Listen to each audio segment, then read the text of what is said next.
आज से 4.5 अरब साल पहले जिस पृथ्वी को हम अपना घर मान रहे हैं, उसका निर्माण तक नहीं हुआ था। अपने आप को इंसानों के रहने लायक घर बनाने के लिए पिछले कई अरबों सालों से पृथ्वी ने चुनौतियों का सामना किया है। कई महाप्रलयों से तबाह होने के बावजूद फिर से इवोल्यूशन प्रोसेस का हिस्सा बनाया है, और ये विकास न हुआ होता तो शायद पृथ्वी भी बुध, मंगल और शुक्र की तरह एक बंजर ग्रह होता और हम इंसानों का अस्तित्व ही ना होता। लेकिन कितना अच्छा होता कि हम पृथ्वी के इतिहास में हुई इन सभी घटनाओं को अपनी आंखों से देख पाते। इसीलिए मैं हूं आपका पायलट विजय, और आज मैं आपको टाइम मशीन में बिठाकर समय में पीछे ले जाऊंगा, जहां से हम अर्थ को डेवलप होते हुए करीब से देखेंगे। तो अपनी कुर्सी की पेटी बांध लीजिएगा और मेरे साथ चलिए इस रोमांचक सफर पर। दोस्तों, बातों बातों में हम पहुंच चुके हैं 4.5 अरब साल पहले। ये वो जगह है जहां बैठकर आप इस वीडियो को देख रहे हो, लेकिन यहाँ पृथ्वी का नामो निशान नहीं है। चारों तरफ है तो सिर्फ कंकड़, पत्थर, धूल और गैस के बादल। इस जगह से करोड़ों किलोमीटर दूर अनंत ब्रह्मांड में एक सितारे की मौत हो गई, और ये विस्फोट इतना शक्तिशाली था कि इसने पूरे ब्रह्मांड में हलचल पैदा कर दी, जिससे गैस और धूल का बादल एक केंद्र बनाकर वहां संगठित होने लगता है, जिससे केंद्र में एक भयानक ब्लास्ट होता है और सूर्य का जन्म होता है। इसी समय एक तरफ सूर्य के आसपास मौजूद पत्थर तो दूसरी तरफ धूल और गैस आपस में मिलने लगते हैं, जिससे लाखों करोड़ों सालों में मरकरी, वीनस, अर्थ और मार्स जैसे टेरेस्ट्रियल प्लैनेट और जुपिटर, सैटर्न, नेपच्यून और यूरेनस जैसे गैस जाइंट का जन्म होता है। तो देखा आपने क्यों सूर्य को सौर मंडल का जन्मदाता कहा जाता है। पृथ्वी अपनी शुरुआती अवस्था में लावा के समंदर से भरी हुई है। इस समय इसका रंग लाल है और यहाँ का टेम्परेचर 1100 डिग्री सेल्सियस है। यानी अगर हम अभी यहाँ पे अपनी टाइम मशीन लैंड करवाएंगे तो कुछ ही पलों में भाप बनकर रह जाएंगे। इसीलिए हम दूर से पृथ्वी का विकास होते हुए देखेंगे, इत्मीनान से, ठीक है। अरे उस तरफ तो देखिए, आसमान में मंगल जितना बड़ा ग्रह पृथ्वी से टकराने आ रहा है। इस टक्कर से पृथ्वी का करीबन 25% हिस्सा उड़ते हुए आसमान में चला गया और इसने पृथ्वी के आसपास एक रिंग बना दी। हजारों साल फास्ट फॉरवर्ड चलते हुए हम ये देखते हैं कि इन्हीं टुकड़ों से मिलकर चांद का निर्माण होता है। इसी वजह से हम पृथ्वी को अपनी माँ और चांद को मामा कहकर बुलाते हैं। समय में 10 करोड़ साल आगे बढ़कर अब हम आ चुके हैं लेट हैवी बम्बार्डमेंट युग में, जिसमें अंतरिक्ष से पृथ्वी पर करोड़ों उल्का पिंडों की बरसात हो रही है। और 2 करोड़ साल आगे जाने के बावजूद ये सिलसिला नहीं थम रहा। टाइम मशीन की स्पीड बढ़ाकर अगर हम कुछ हजार साल और आगे चलते हैं तो हमें दिखता है कि ये एस्ट्रॉइड्स अपने अंदर क्रिस्टल्स के फॉर्म में पानी लेकर पृथ्वी पर गिरे थे, जिससे इन्होंने हमारे पृथ्वी को पानी से भर दिया। आगे चलकर आज से करीबन 3.8 अरब साल पहले हम ये देखते हैं कि चांद पृथ्वी से दूर जाने लगा।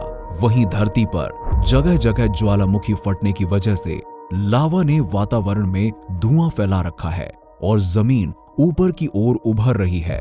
वहीं थोड़ी थोड़ी मात्रा में एस्ट्रॉइड्स अभी भी गिर रहे हैं, जो पृथ्वी पर पानी नहीं बल्कि जीवन लेकर आए हैं, क्योंकि इनके अंदर मौजूद कार्बन और एमिनो एसिड पृथ्वी के महासागरों में कई किलोमीटर नीचे डिसॉल्व होकर ऐसा केमिकल सूप बना रहे हैं, जिससे आगे चलकर पृथ्वी पर पहली माइक्रोबियल लाइफ की शुरुआत होने वाली है। करीबन 3.5 अरब साल पहले महासागर के नीचे लाइफ की शुरुआत हुई थी और पृथ्वी से दिखने वाले स्ट्रोमेटोलिट्स नाम के ये बैक्टीरियाज सूरज की रोशनी को कंज्यूम करके ऑक्सीजन जनरेट करने में लगे हुए हैं। चलिए अब कुछ समय तक इन्हें अपना काम करने देते हैं। अब 2 अरब साल सुपर फास्ट स्पीड में आगे बढ़ने पर हम देखते हैं कि अब पूरी पृथ्वी ऑक्सीजन से भर गई है, लेकिन जमीन पर अब तक कोई पेड़ या पौधा नहीं है और ना ही कोई जीव है, और चारों तरफ छोटे छोटे आइलैंड्स हैं जो पृथ्वी के अंदर की गर्मी की वजह से उखड़ते हुए एक दूसरे से जुड़ने लगे हैं, जिनसे आगे चलकर सुपर कॉन्टिनेंट रोडेनिया का निर्माण होता है। आज से करीबन 75 साल पहले पृथ्वी की गर्मी की वजह से रोडेनिया टूटने लगता है, जिससे वातावरण में कार्बन डाइऑक्साइड भरने लगती है, जो पानी के साथ मिलकर एसिड रेन के रूप में बरसती है। और इसी एसिड रेन की वजह से वातावरण में CO2 यानी कि कार्बन डाइऑक्साइड कम हो रहा है, जिससे पृथ्वी का तापमान भी कम होने लगा। और देखते ही देखते बर्फ की मोटी मोटी चादर इसे ढक लेती है, जिसे हम आइस एज कहते हैं।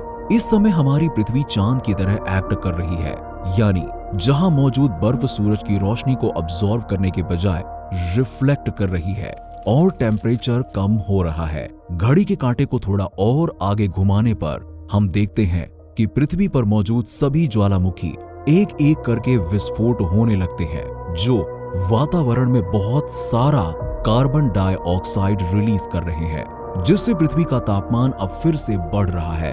और अगले कुछ लाख सालों को फास्ट फॉरवर्ड करते हुए हम देख पा रहे हैं कि पृथ्वी अब बर्फ की कैद से आजाद होने लगी है।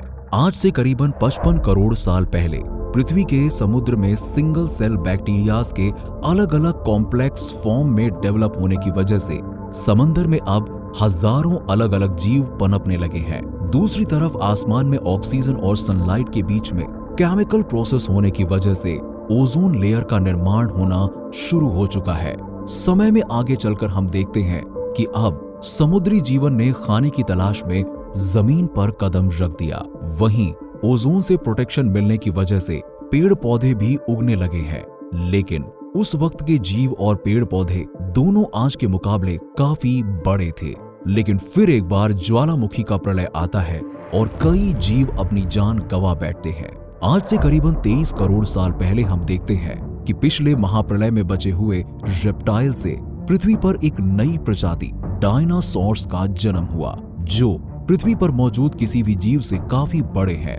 अगले 15 करोड़ साल तक चले डायनासोर के युग में पृथ्वी पर इनकी हजारों शाकाहारी और मांसाहारी प्रजातियों का विकास होता है और ये पृथ्वी पर राज करते हैं। लेकिन करीबन 7 करोड़ साल पहले पृथ्वी से अरबों किलोमीटर दूर से एक एस्ट्रॉइड इन डायनासोर्स को खत्म करने की ओर चल पड़ा था और अगले 50 सालों तक लंबा सफर करके आज से करीबन 6.5 करोड़ साल पहले ये पृथ्वी की तरफ पहुंच चुका है। देखते ही देखते 150 किलोमीटर डायमीटर वाला ये बड़ा उल्कापिंड 80,000 किलोमीटर प्रति घंटे की रफ्तार से पृथ्वी से टकराता है, जिससे इतना बड़ा विस्फोट होता है कि पृथ्वी पर सभी की सभी प्राकृतिक आपदाएं एक साथ आ जाती हैं, जैसे कि भूकंप, सुनामी, तूफान और टकराव की वजह से उड़कर आसमान में गए पत्थरों की बारिश। वहीं आसमान में फैले धूल के बादलों ने सूरज की रोशनी को भी रोक दिया और इसी प्रलय ने पृथ्वी पर मौजूद सभी डायनासोर्स को खत्म कर दिया।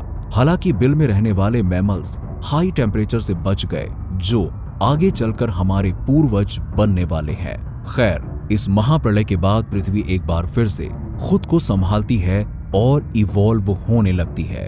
आज से करीबन 4.5 करोड़ साल पहले यही मैमल्स विकास के साथ एप्स, बंदर और कई अन्य अलग अलग जीवों में बदलने लगे और हमारी पृथ्वी भी अब थोड़ी थोड़ी आज के जैसी दिखाई देने लगी। आज से करीबन 40 लाख साल पहले टेक्टोनिक प्लेट्स की टकराहट की वजह से अफ्रीकन पहाड़ों का निर्माण होता है और ये इतने ऊंचे थे कि उन्होंने समुद्र से आने वाली हवाओं को रोक लिया, जिससे वातावरण में नमी की कमी होने लगी और जंगलों में सूखा पड़ने लगता है, जिससे ये एप्स पहाड़ों से नीचे उतरकर खाने की तलाश में आगे बढ़ रहे हैं। और इन्हीं एप्स के इवोल्यूशन से करीबन 2 मिलियन साल पहले धरती पर पहली बुद्धिमान इंसान प्रजाति का उद्भव हुआ था, जिनकी डेवलपमेंट होती गई और इंसान बुद्धिमान होते चले गए। और आज हम इतने बुद्धिमान हो गए हैं कि हमने आपको इस वीडियो के माध्यम से पिछले समय की यात्रा करा दी। तो आज के लिए बस इतना ही। अब हम प्रेजेंट में आकर अपनी टाइम मशीन के इंजन को बंद कर रहे हैं। तब तक आपको 4.5 अरब सालों का ये सफर कैसा लगा, कमेंट सेक्शन में कमेंट करके जरूर बताइएगा। और अगर अच्छा लगा हो तो जल्दी से इस वीडियो को लाइक और शेयर कर दीजिएगा। साथ ही साथ ऐसे ही रोमांचक वीडियोस देखते रहने के लिए हमारे चैनल को सब्सक्राइब करके पास वाली घंटी को जरूर दबा दीजिएगा। धन्यवाद।